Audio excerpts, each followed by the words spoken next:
cross-pollinate and promote content in social media? Yeah, well, I think there's a couple things. I mean, one, in terms of the content that we create, we're trying to be a little bit different than the way content is traditionally developed in Hollywood. We're not there yet, but Ted Sarandos, who's the chief content officer of Netflix, is on our board, and while he can't really spill the secrets of Netflix, clearly Netflix is using a lot of data to inform their content decisions, the kind of shows they put tens of millions of dollars behind.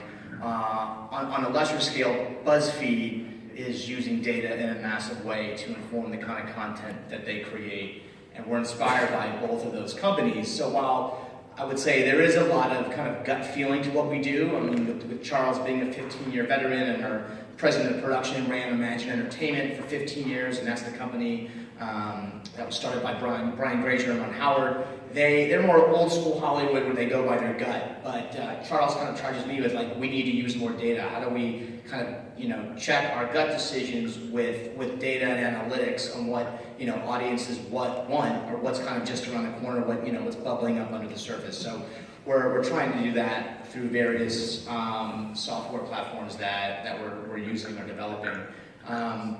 But in terms of social media and promoting our content, to be honest, because right now we are more focused on being just a content studio and not a network, we are focused on making great content and then selling it to those great platforms that already exist, whether it's a television network, a movie studio, Hulu, Amazon, Netflix.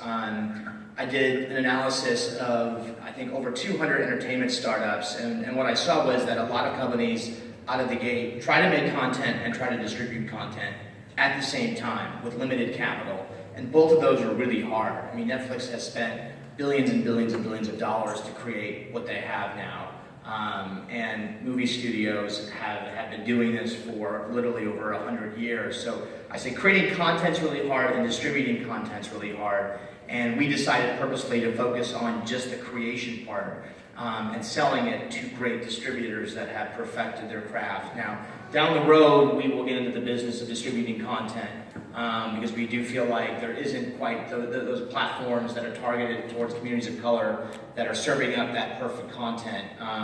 But for now, we're more focused on creating it, and we're certainly involved in marketing of our content, but we leave that and the social promotion to the experts. Okay, great. So we have one more and then we'll open for questions. Yep. Okay, so the current question is the future of entertainment tech, essentially creative tech. We've got VR coming out, everyone's interested in the space. We've got AR, augmented reality, right? We're walking around with Google Glass and seeing a variety of things with which you can interact in your I can't wait.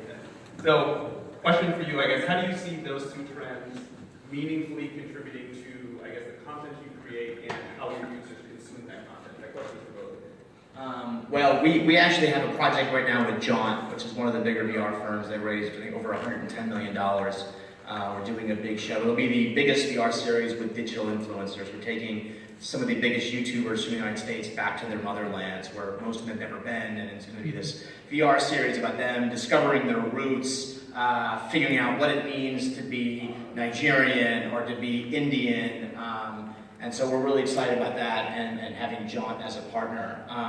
I saw a VR piece at Sundance, I think it was this year, called Hard World for Small Things, and you're sitting in a convertible and you're in Compton, and you're kind of a silent, invisible character in this quick short, but you're in a car with two African Americans in the front and an African American in the back, and they're talking about a book they were reading, and you pull up, and this guy's like, I have to pick up my grandma from church.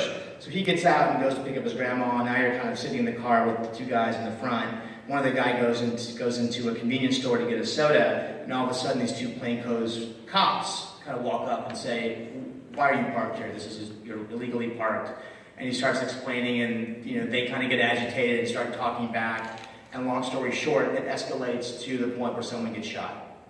And you're sitting there in VR, and you can feel, I felt my heart rate going up. And for me, I'm obviously a white guy, and these are situations that I haven't experienced in my life. But being there in VR, I was there. I was there, you know, and I felt like, why are these cops yelling at us? Like, what did we do? And it was the ultimate empathy. And I know everyone calls VR the empathy machine, and it's true. I mean, it allows you to feel something that no 2D video would allow you to feel, or a news story will allow you to feel. I was there, and I just feel like if a lot of these people, you know, all lives matter, like, watch this video. Like, I feel like it would change a lot of minds, and I think that is the power that VR can have, is to allow people to have this empathy that they just would never be able to have otherwise. And we're completely down to get into that, and we talk about VR and AR every day.